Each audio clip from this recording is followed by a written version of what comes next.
చిన్నప్పుడు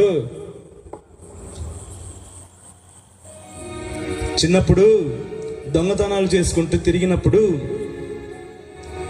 నా స్థితి ఎవరు మార్చలేదు, నా బతుకును మార్చలేదు. ఎగతాళి చేసేవాళ్ళు, కాకుల్లాగా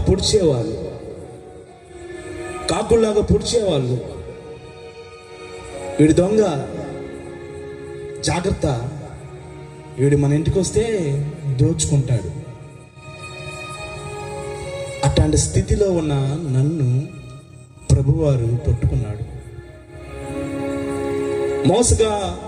మోసకరమైన జీవితం జీవించినప్పుడు, దేవునికి వ్యతిరేకంగా జీవించినప్పుడు ఎన్నోసార్లు గద్దించాడు.